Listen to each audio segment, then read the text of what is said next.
আমার এত ঘৃণা আসলো আর দেখে ইসলামের প্রতি আকৃষ্ট হয়ে আমি আমার নিজে নিজে ইসলাম গ্রহণ করেছি। বলে সুবহানাল্লাহ। হলো আমার মা কয়জন, এ খবরও জানা নাই। কয়জন? কয়জন? যিনি আমাকে জন্ম দিয়েছিলেন, জন্মদাত্রী মা। ভারতবর্ষ ভূমি,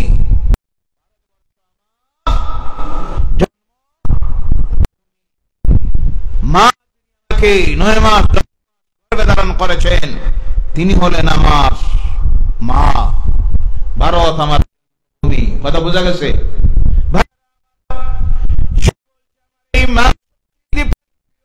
দুনিয়ায় সবচেয়ে তিনি হলেন আমার মা। এই মায়ের যখন ইন্তেকাল আমি দেখলাম, মায়ের রূহটা যখন, প্রাণটা যখন তার ভিতর থেকে বাইর হচ্ছে, ও আমার মা ঘরের মধ্যে থাকলেন, সেই ঘরে থাকার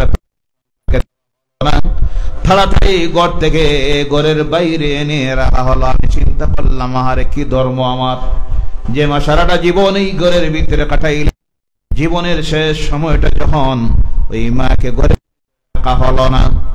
2 নম্বরে আমি যখন দেখলাম আমার, আমি আমার মায়ের সঙ্গে শ্মশানে গিয়ে হাজির হলাম। যখন শ্মশানে নিয়ে রাখা হলো, আমাকে হলো আমার মায়ের মুখের মধ্যে আগুন ধরাইব। বেশি আমার তখন কষ্ট পারে, এই মায়ের প্রতি আমার ভালোবাসা, এই মা আমাকে কিভাবে আদর যত্ন স্নেহ করলেন। যদিও আজকে এই মা মারা গেছে, আমাকে বলা মুখে আমি আগ্নি ধরাবো, অগ্নি সংযোগ করবো।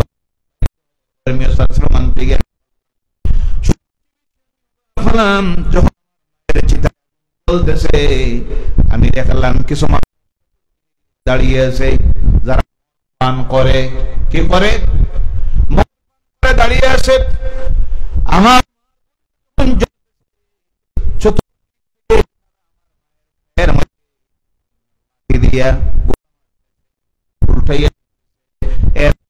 আমার মাকে আমি দেখলাম নির্দয় ভাবে মার পাটা ভেঙে দেওয়া হলো, হাত ভেঙে দেওয়া, উপর করে আমার মাকে নিয়ে যতক্ষণ আমার মার বডিটা, ওই মদ পানকারী মানুষ লাঠি দিয়ে আঘাত করে, মনের মধ্যে আহারে এটা কেমন ধর্ম। ধর্ম তো মানুষের হওয়ার, নির্ব্যবহার, জুলুম করার, অন্যায় ব্যবহার দিতে পারে মানুষ। মানুষ মনের মধ্যে যাইতেছে,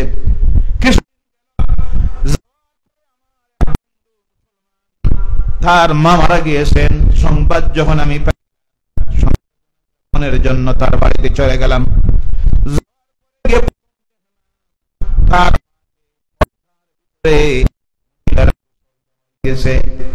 আর একজন মহিলা আস্তে করে পানি ডালো, কারণ কষ্ট হবে।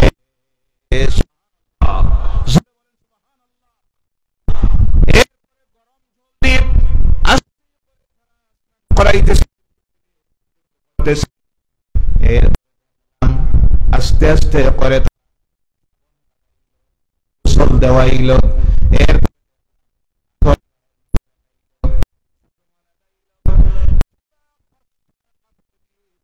করলো, এরপরে ফেরুয়ার উপরে বহন করে নিয়ে যখন রওনা করেছে, একজন আর একজনকে বলতেছে আস্তে আস্তে হাট, মৃত মইয়তে হবে। সুবহানাল্লাহ, কি ধর্ম! আমার মনে যে ধর্ম একটা মরা মানুষকে বলো সুবহানাল্লাহ। আমি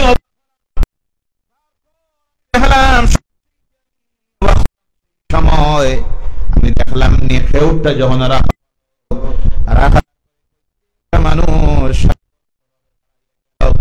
দাঁড়াইতে গিয়ে মদ খাইয়া করিয়া কি করে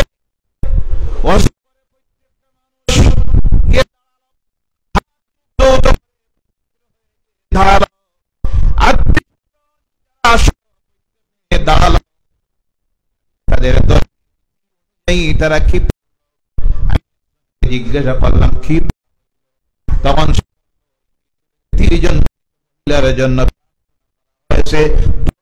হয়েছে আল্লাহর কাছে ক্ষমার জন্য। সুবহানাল্লাহ।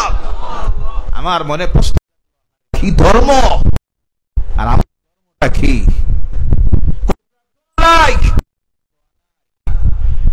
এর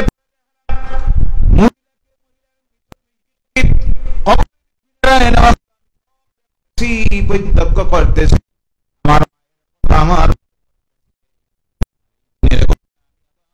আমার মনের চোখের সামনে দেখতেছি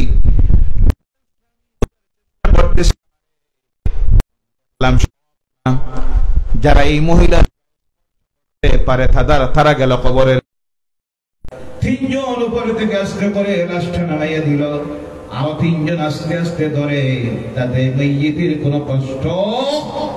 সুবহানাল্লাহ বলেন।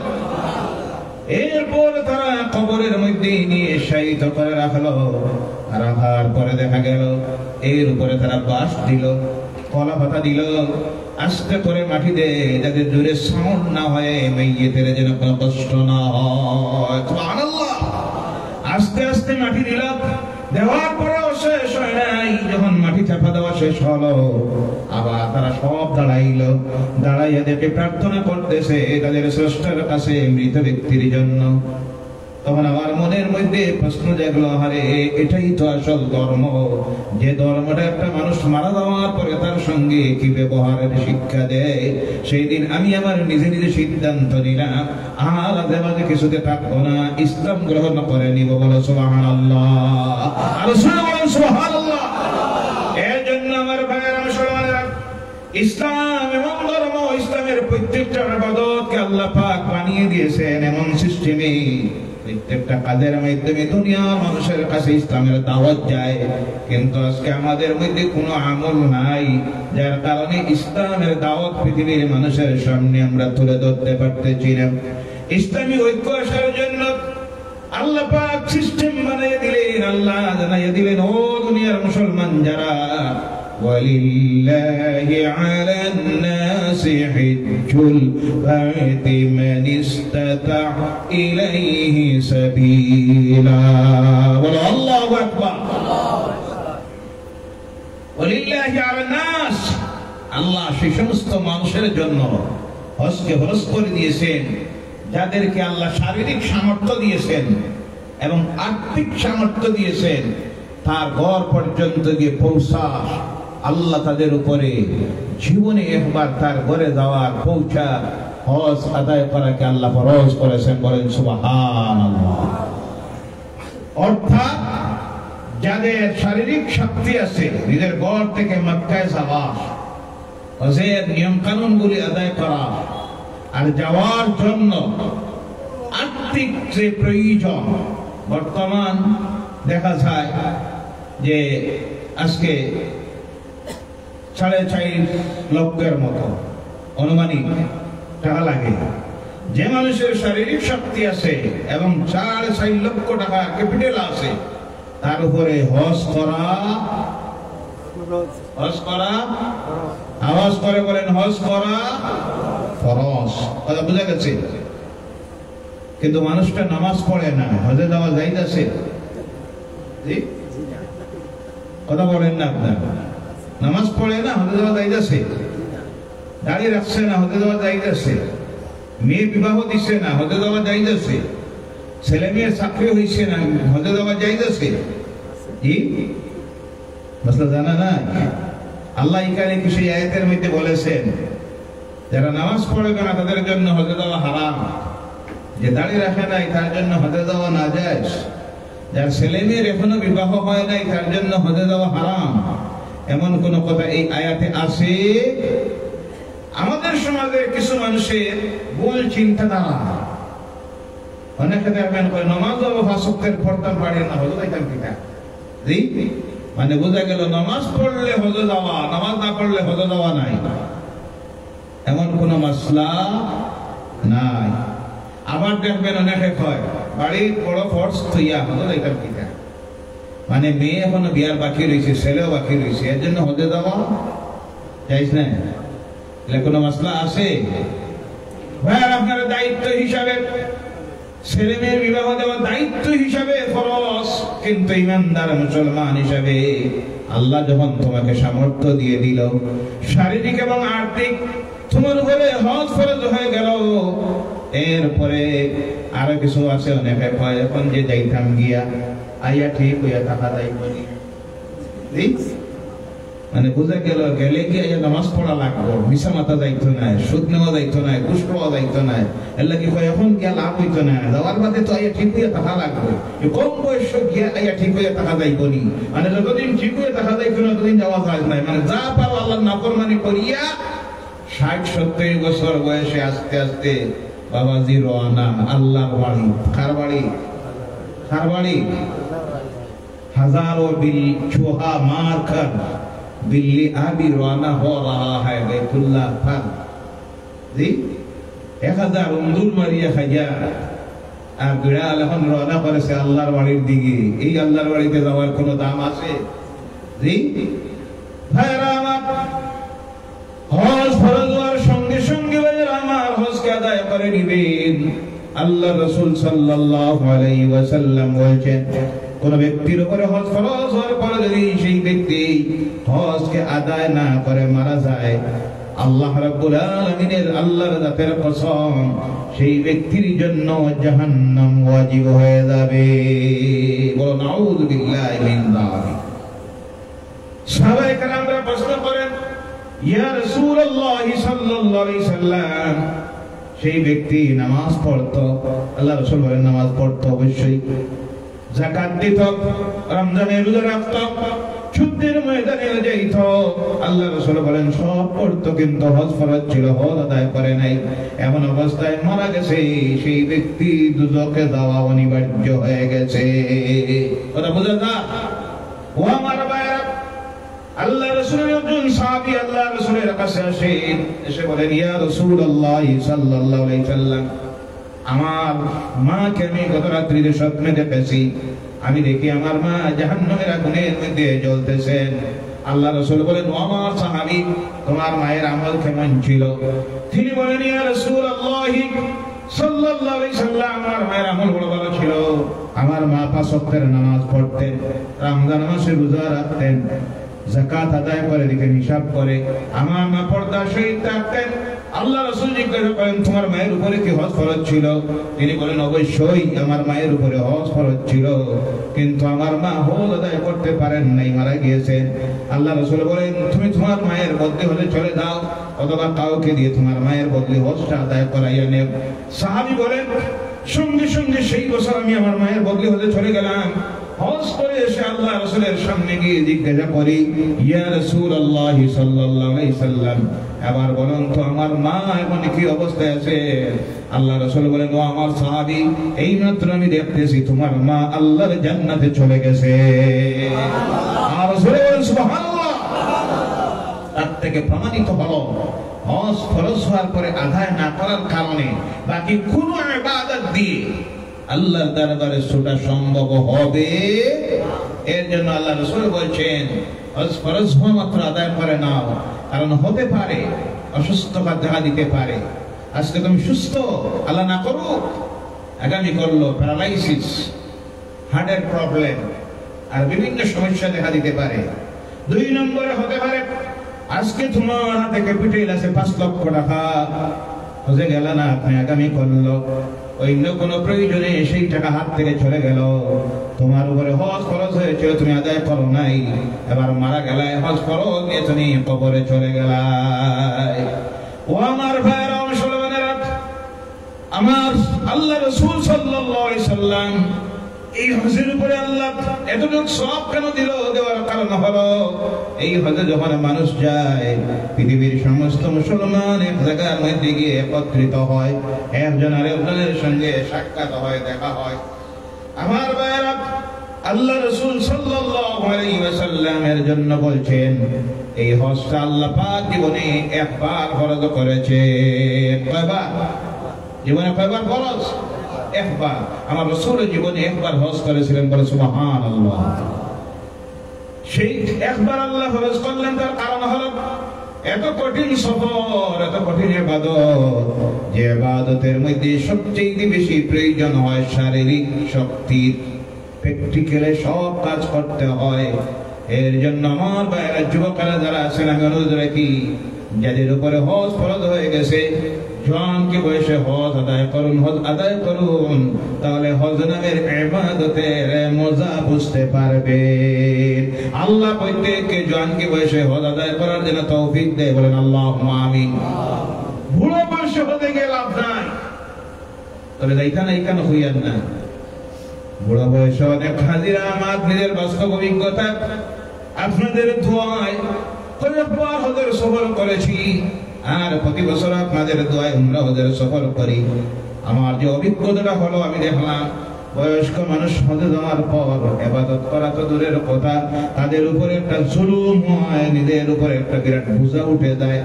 অনেক মুরব্বীরা এমন আছে যারা তখন তাদের নিজের জবান দিয়ে বাইর করে দেয়, এর নাম হজ। আগে যদি জানতাম এর নাম হজ, আল্লাহর কসম আমি ইবাই পা বাড়াইলাম না। অনেক নাউযুবিল্লাহ বলেন। অনেক ইলাকা আছে লক্ষ লক্ষ মানুষের সমাগম, আবহাওয়ার পরিবর্তন, যেখানে যায় ভিড় আর ভিড়।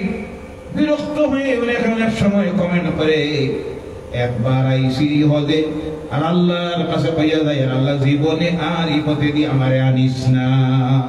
নাউযুবিল্লাহ। বয়সের ভারে আমরা তো বেশিরভাগ মানুষ, অনেক আছেন চাকরিজীবীরা আছেন, রাগ করবেন না, বেশিরভাগ চাকরিজীবীদের চিন্তাধারা থাকে রিটায়ারমেন্টের বাদে হজে যাইব। কোন সময়? রিটায়ারমেন্টের পরে। আপনি সুস্থ থাকবেন এর কোনো গ্যারান্টি আছে? আপনার হায়াতে মানবো এর কোনো গ্যারান্টি আছে? গ্যারান্টি নাই। এর জন্য আমার ভাইরা, এটা কঠিন ইবাদত।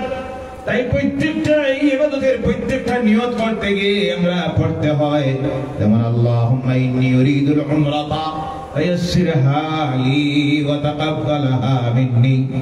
আমি উমরা হজের নিয়ত করলাম, আল্লাহ এটা আমার জন্য সহজ করে দিও। তাতে বোঝা যায় কঠিন আছে। এর জন্য নিয়তে আল্লাহর কাছে দোয়া করতে হয়, আল্লাহ সহজ করে দিও আর কবুল করে নিও।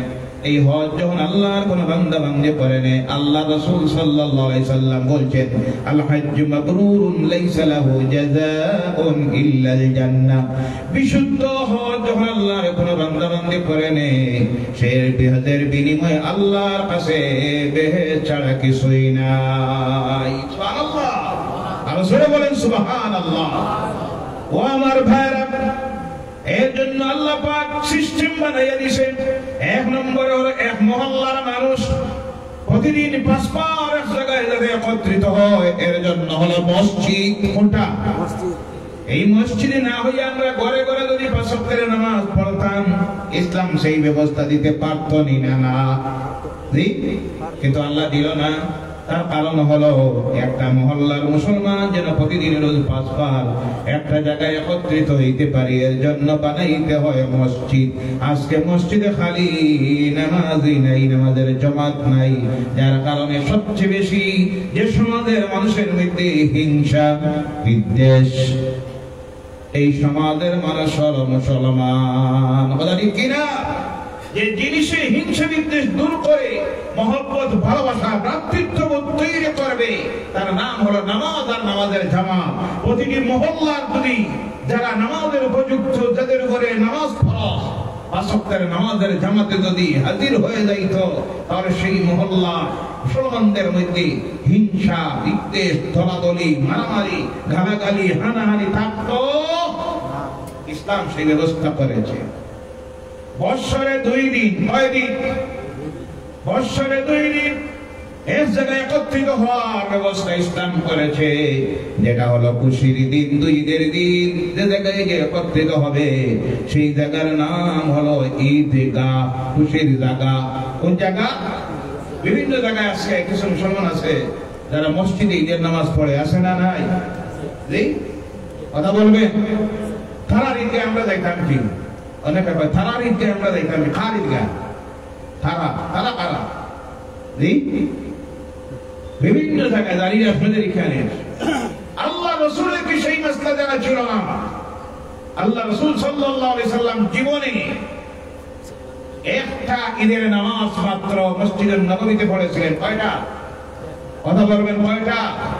একটা। তার কারণ ছিল সেই দিন বাদ ফজর থেকে বৃষ্টি আরম্ভ হয়েছে। রাসূল অনেকক্ষণ অপেক্ষা করলেন, দেখলেন আর যদি দেরি করি দুপুর লেগে যাবে। তাই আফসোস করে মসজিদে নববীতে জীবনে একটা মাত্র ঈদের নামাজ আল্লাহ রাসূল আদায় করলেন। বাকি আল্লাহ রাসূল যেখানে ঈদের নামাজ আদায় করতেন, আজকে ওখানে একটা মসজিদ তৈরি হয়েছে, যে মসজিদের নাম হলো মসজিদে গামামা। মসজিদে নববী থেকে সামান্য দূরে আমার রাসূল সেখানে ঈদের নামাজ আদায় করতেন। যে মসজিদে নববীতে এক রাকাত পড়লে 50,000 রাকাতের সওয়াব। কত রাকাতের? 50,000 রাকাতের সওয়াব। কিন্তু আমার রাসূল সেই মসজিদে ঈদের নামাজ পড়ে, বুঝা গেছে কথা? স্বাভাবিক অনেক জায়গায় বানাইয়ে দিয়েছেন। বিশেষ অসুবিধায় উজরের কারণে এলাকায় কোনো ঈদগাহ নাই, অথবা বৃষ্টি পড়তেছে, বিশেষ এই উজরের কারণে মসজিদে আপনি ঈদের নামাজ পড়তে পারেন, নতুবা বিনা উজরে মসজিদে ঈদের নামাজ পড়া হলো মাকরুহ। কথা বোঝা গেছে?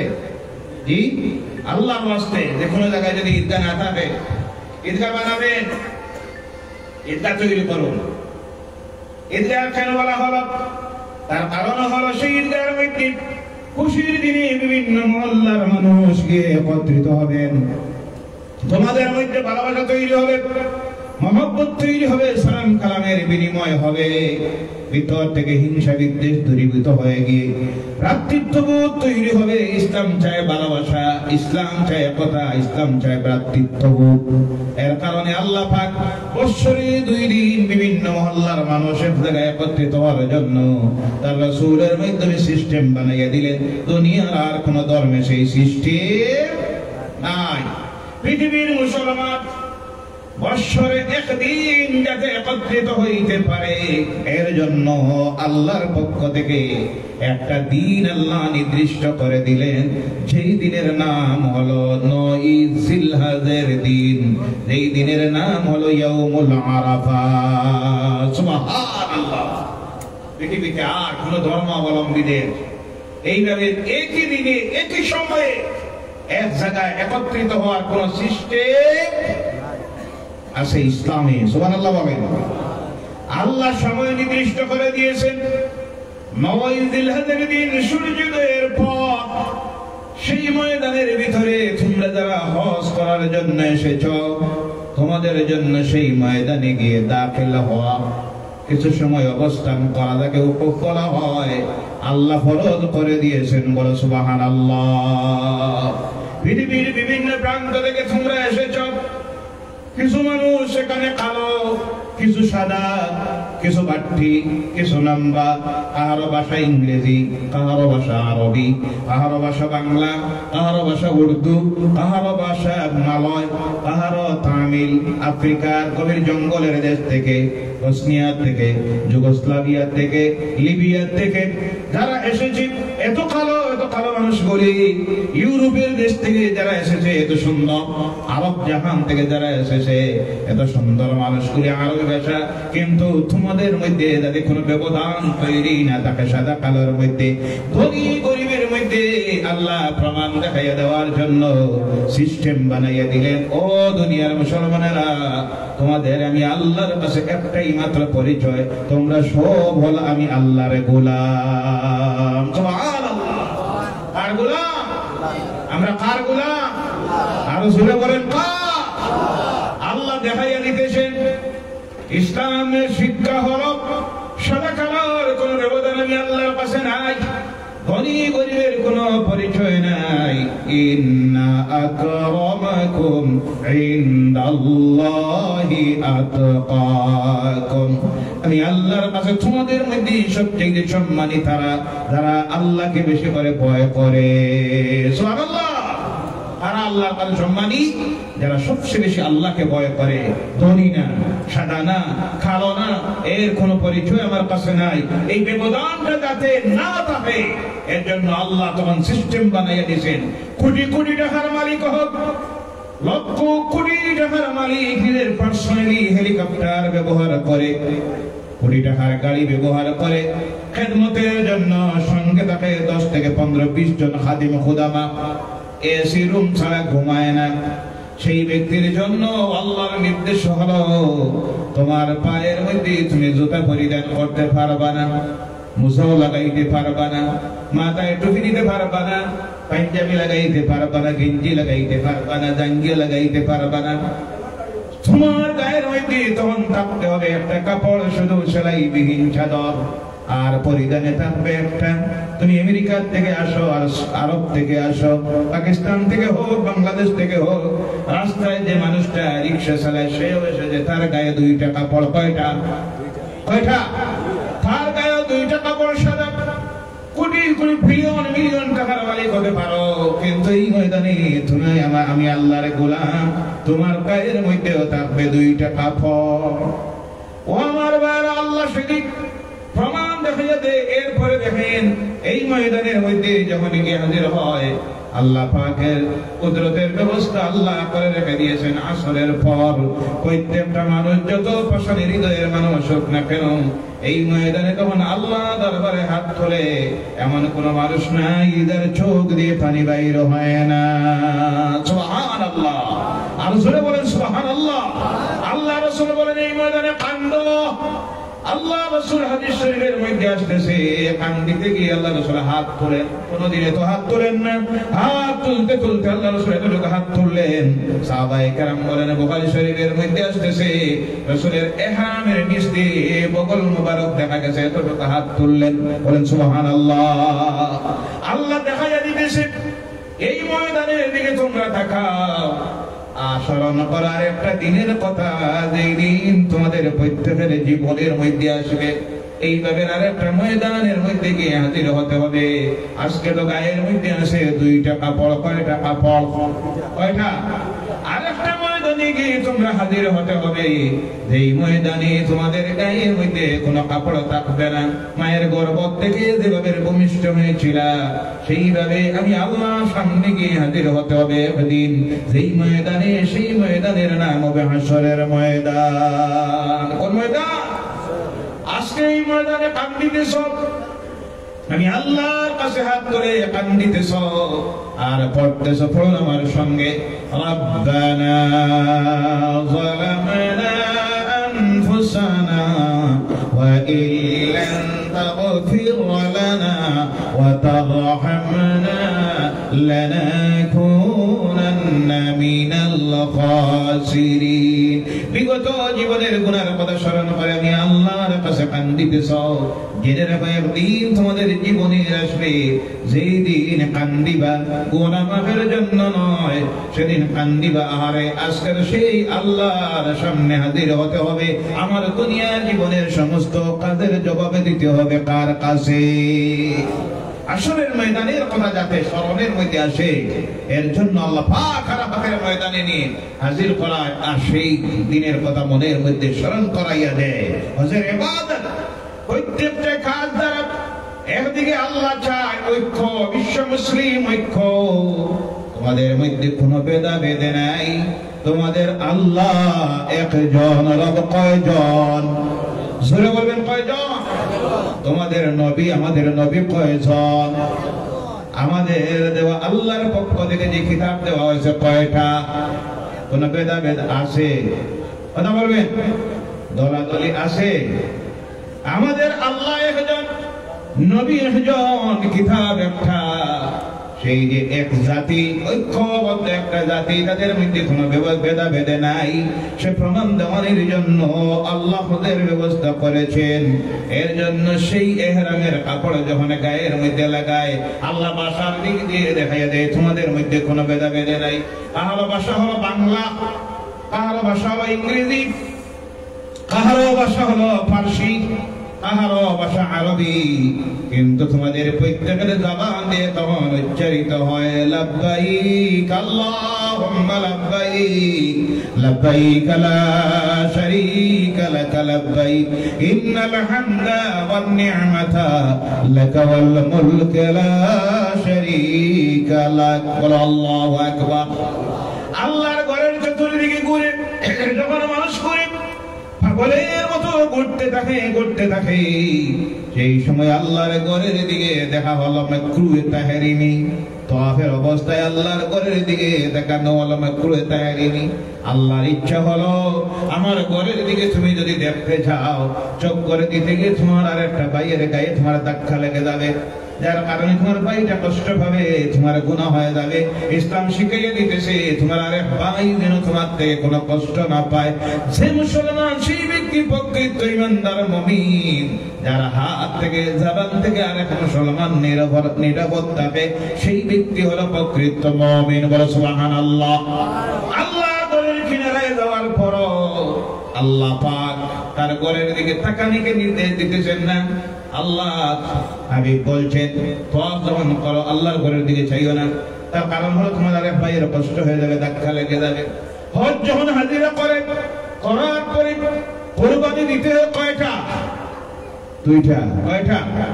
একটা বলা হয় দমে শুকর। আল্লাহর শুকরিয়া আদায় করতে গিয়ে কিতাবের মধ্যে আসতেছে 1 নম্বরে হলো আল্লাহ যে হজের মতো ইবাদত তোমারে যে করাইছে তার শুকরিয়া আদায় করো।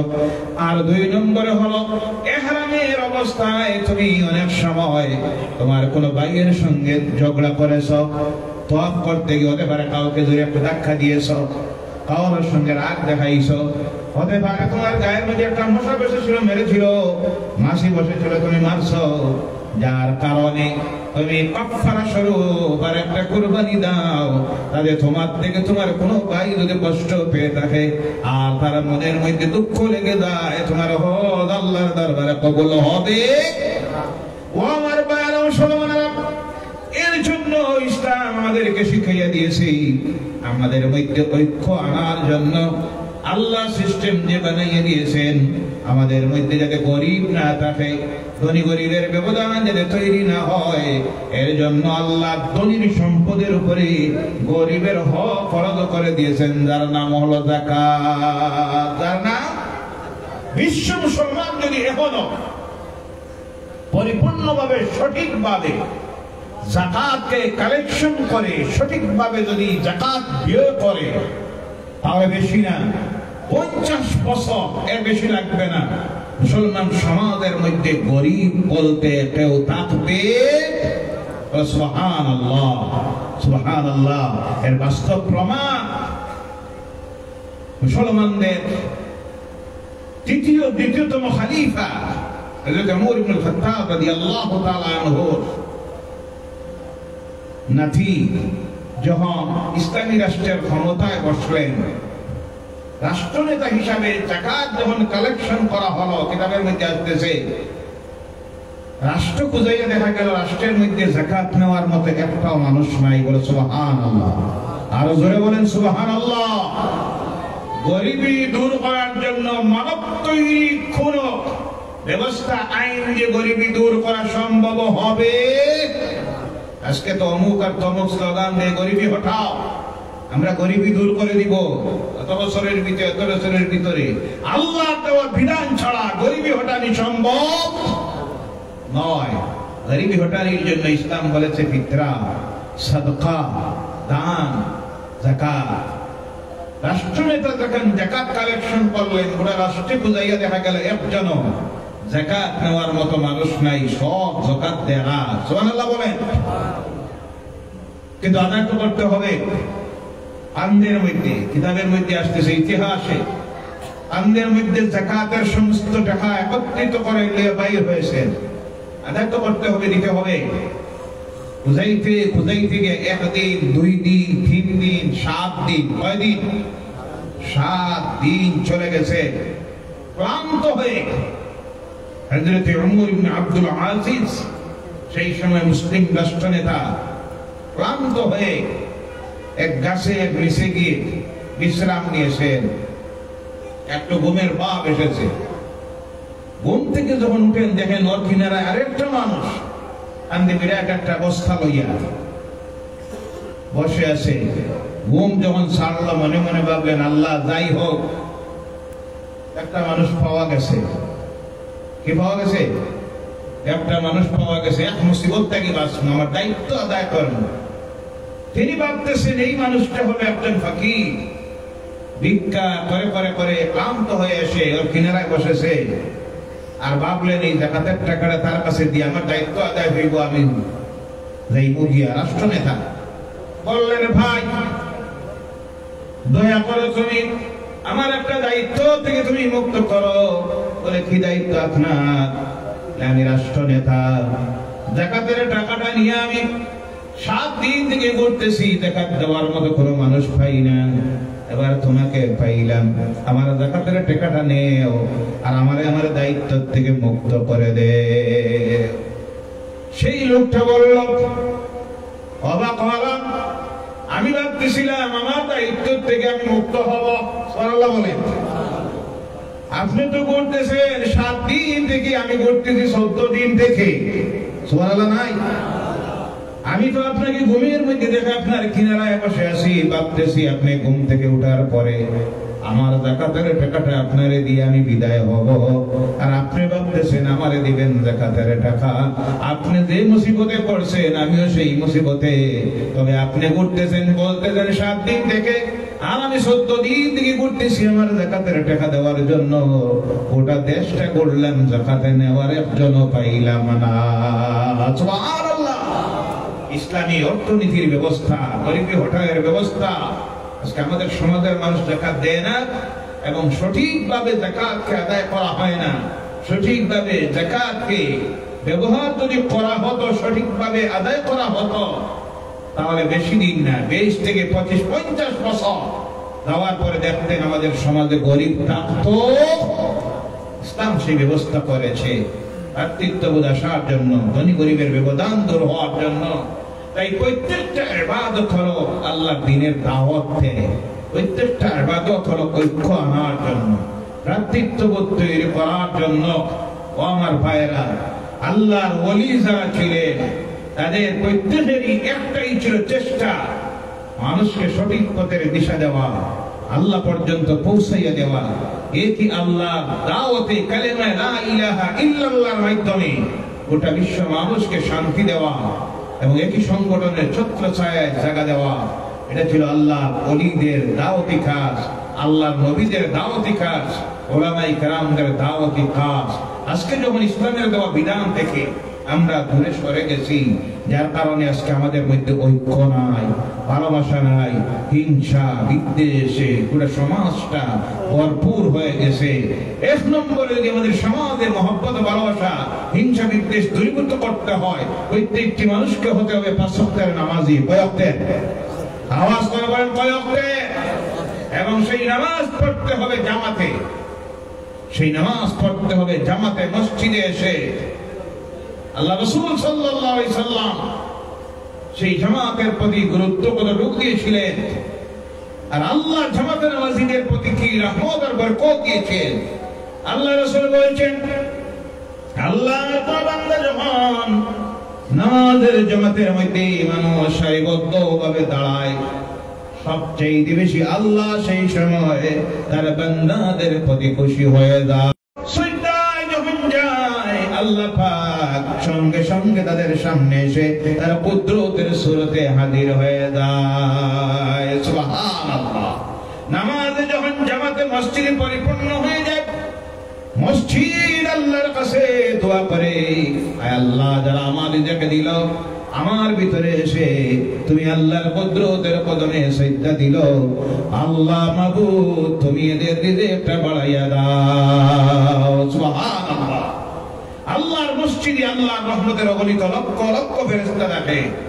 ইমাম সাহেব যখন বলেন ওরা দলিল, মুক্তদিরা পিছন থেকে যখন বলে আমিন, হাদিস শরীফের মধ্যে আসতেছে আল্লাহ রাসূল বলেন তখন লক্ষ লক্ষ আল্লাহর রহমতের ফেরেশতারা বলে আমিন।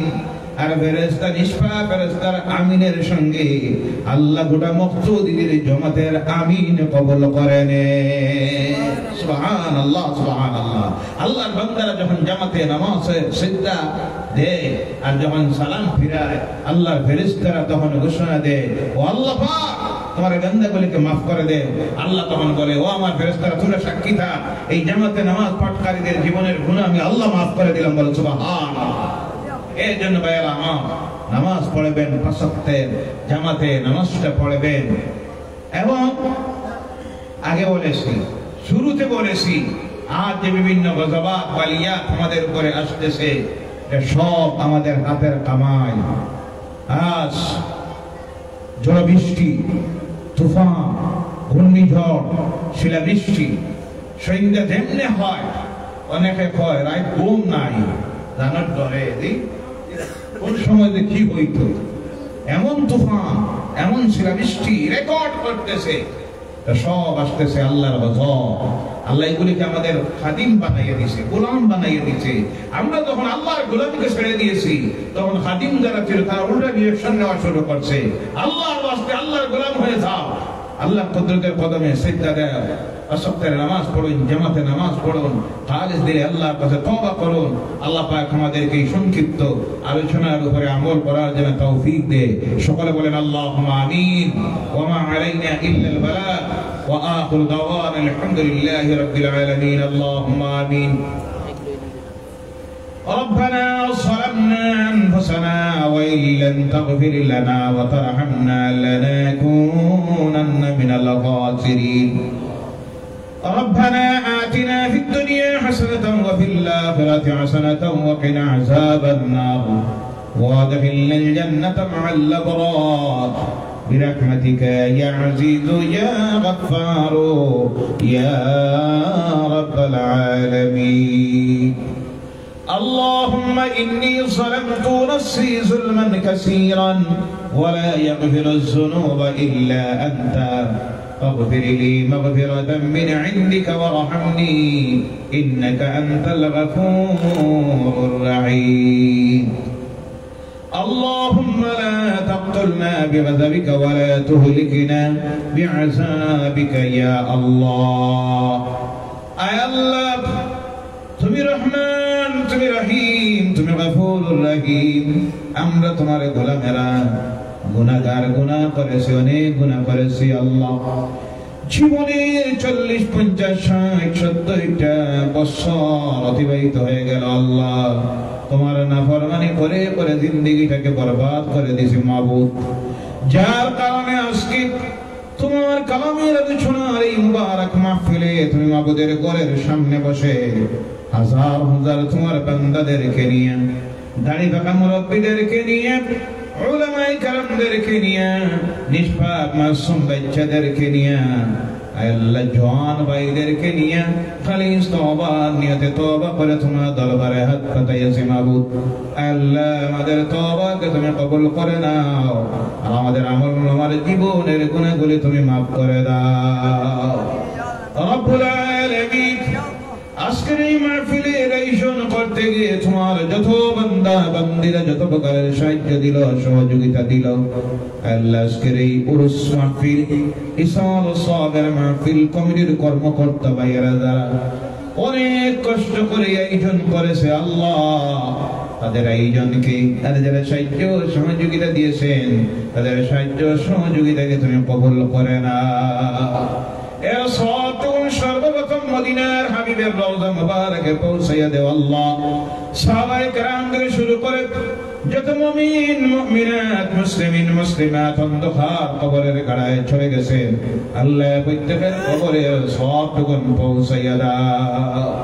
বিশেষ করে এই মাহফিলের জন্য সাহায্য সহযোগিতা যারা দিয়েছেন আর যারা আয়োজন করেছেন, শোনার জন্য যারা বসে আছেন, বলার জন্য আমরা যারা এসেছি আল্লাহ, আমাদের অনেকের মা এই দুনিয়ায় নাই, অন্ধকার কবরের ভিতরে চলে গেছেন। ওনার আব্বা এই দুনিয়া নাই, অন্ধকার কবরের গাড়ায় চলে গেছেন। আল্লাহ আজকের ঈশ্বর সবের মাহফিলটা আমাদের মা বাবার জন্য নাজাতের জরিয়া বানাইয়া দাও। এর বিনিময়ে আমাদের মা বাবার জীবনের গুনাহগুলি মাফ করে দাও। তাদের অন্ধকার কবরগুলিকে জান্নাতুল ফিরদাউসের টুকরা বানাইয়া দাও। সেই সঙ্গে আল্লাহ আমাদের দাদা দাদি, নানা নানি, শ্বশুর শাশুড়ি, আত্মীয় স্বজন, বন্ধু বান্ধব, ভাই বোনেরা, প্রতিবেশীরা, মহল্লাবাসীরা, এই এলাকাবাসীরা যারা অন্ধকার কবরের গাড়ায় চলে গেছেন, প্রত্যেকের কবরে আজকের এই মাহফিলের সওয়াবটুকুন পৌঁছাইয়া দাও। এই মাহফিলটা তাদের সকলের জন্য দাইমি নাজাতের মাগফিরাতের জরিয়া বানাইয়া দাও। রব্বুল আলামিন, যত আউলিয়া কেরামরা এই জমিন ছেড়ে অন্ধকার কবরের গাড়ায় চলে গেছে, প্রত্যেকের রূহ মুবারকের সওয়াবটুকুন পৌঁছাইয়া দাও। আল্লাহ তাদের দরজাকে বহুত বহুত বুলন্দ করে দাও। তাদের ফয়েজ দিয়ে আমাদেরকে ফয়েজিয়াব করে নাও। আউলিয়া কেরামদের ওসিলায় আমাদের দুআকে তুমি কবুল করে নাও। খাস করে আল্লাহ হযরতে মাইনুদ্দিন চিশতি আজমিরি রাহমাতুল্লাহি তাআলা আলাইহি, হযরত বাহাউদ্দিন নকশবন্দি রাহমাতুল্লাহি তাআলা আলাইহি, হযরত শাহদালাল ইয়ামানি রাহমাতুল্লাহি তাআলা আলাইহি, গৌসে পাক হযরত আব্দুল কাদের জিলানী রাহমাতুল্লাহি তাআলা আলাইহির রূহ মুবারকের সওয়াব পৌঁছাইয়া দাও আল্লাহ। আয় আল্লাহ, বিশেষ করে তোমার নেক বান্দা আলুশা রাহমাতুল্লাহি তাআলা আলাইহির রূহ মুবারকের সওয়াব পৌঁছাইয়া দাও আল্লাহ। তোমার বান্দা আজকের এই মাহফিলটা বান্দার জন্য ইসাল সওয়াব হিসেবে তুমি কবুল করে নাও। আয় আল্লাহ, আমরা যারা হাত ধরেছি আমাদের মধ্যে যারা অসুস্থ শিফায়ে হাজারা দাও। ব্যবসায়ী ভাইয়েরা হাত ধরেছে, তাদের ব্যবসায় খৈর বরকত দাও। অভাবী যারা তোমার কুদরত থেকে অভাব দূর করে দাও। ঋণগ্রস্ত যারা তোমার কুদরত থেকে ঋণ মুক্ত বানাইয়া দাও। শিক্ষিত অনেক যুবকেরা দোয়া চায়, আল্লাহ চাকরি নাই, ব্যবসা নাই, রুজি নাই, তোমার কুদরত থেকে তাদের হালাল রুজি রিজেকের ব্যবস্থাটা দাও। রব্বুল আলামিন, মা বোনেরা বাড়িতে বসে হাত তুলেছে, তাদের জীবনের গুনাহগুলি তুমি মাফ করে দাও আল্লাহ। দুনিয়ার বড় বড় গজবাত বালিয়া থেকে আমাদেরকে হেফাজত করে নাও। ঘূর্ণিঝড় থেকে, শিলা বৃষ্টির থেকে, ভূমিকম্প দিয়ে জমিন উল্টাইয়া মত দিও না আল্লাহ। আল্লাহ, ফ্লাড দিয়ে পানি নিচে ডুবাইয়া ফেলিও না বাবু আল্লাহ। তখন দিয়া গর সাফা দিয়া বেইজ্জতির মৌতটা দিও না বাবু। রব্বুল আলামিন, আমাদের যাদের ছেলেমেয়েরা স্কুল কলেজ মাদ্রাসা ইউনিভার্সিটিতে পড়তেছে, তাদেরকে সুশিক্ষায় শিক্ষিত উচ্চ শিক্ষিত বানাও, সমাজে প্রতিষ্ঠিত করে রাখিও ইয়া আল্লাহ। আল্লাহ, আমাদের গুনার কারণে নারাজ হইয়া অভাবের জিন্দেগি দিও না, বেইজ্জতির জিন্দেগিটা দিও না, পেরেশানির জিন্দেগি দিও না। আমাদের বিবি বাচ্চাদের মুখ আমাদের নয়নের সামনে দিও না। রব্বুল আলামিন, এই বছর তোমার বাড়ির দাওয়াতে অগণিত মেহমানেরা দোয়া চায়, আল্লাহ তাদেরকে দাওয়াত দিও সহি সালামতে তোমার বাড়ি আর তোমার হাবিবের দরবারে নিয়ে হাজিরিটা দেওয়াইও। হজ্জ মাবরুর, হজ্জ মকবুল, জিয়ারতে মকবুল নসিব করিও ইয়া আল্লাহ। আয় আল্লাহ, যারা জীবনে একটাবার যায় নাই, তোমার কুদরত থেকে যাওয়ার মতো সামর্থ্যটা দিও ইয়া আল্লাহ। যারা গিয়েছি বারবার যাওয়ার সুযোগটা করে দিও ইয়া আল্লাহ। আল্লাহ, আমাদের এই জন্মভূমি ভারতবর্ষে তুমি শান্তিতে প্রতিষ্ঠিত করে দাও আল্লাহ। যে নির্বাচনটা চলতেছে, বাকি যে পর্যায়ের নির্বাচন রয়ে গেছে, তোমার কুদরতের সাহায্য দিয়ে শান্তিপূর্ণভাবে সেই নির্বাচন করে তুমি অনুষ্ঠিত করাইও আল্লাহ। তোমার দরবারে আরাধনা কি মাবুদ, যে সমস্ত মানুষগুলি নির্বাচিত করে জনগণের উন্নয়ন হবে, দেশের উন্নতি হবে, দেশে শান্তি ফিরে আসবে, দেশের সংবিধানের রক্ষা হবে, দেশের রক্ষা হবে, সর্বধর্মের মানুষ মিলেমিশে শান্তিতে বসবাস করতে পারবে, এমন একটা সরকার, এমন মানুষগুলিকে তুমি ক্ষমতায় বসাইয়া দাও। রব্বুল আলামিন, এই জমিনে আমরা কেউ চিরস্থায়ী নয়, চলে যাব। কোন সময় খাল দেওয়ার ডাক আসবে জানি না, যাওয়ার সময়টা বড় কঠিন সময় আল্লাহ। রাস্তাঘাটে ফেলে বেইজ্জতির মোটটা দিও না, নামাজ রোজা কজা করাইয়া কাফনের ভিতরে ঢুকাই লইও না আল্লাহ। হায় আল্লাহ, বিনা তওবায় মোটটা দিও না।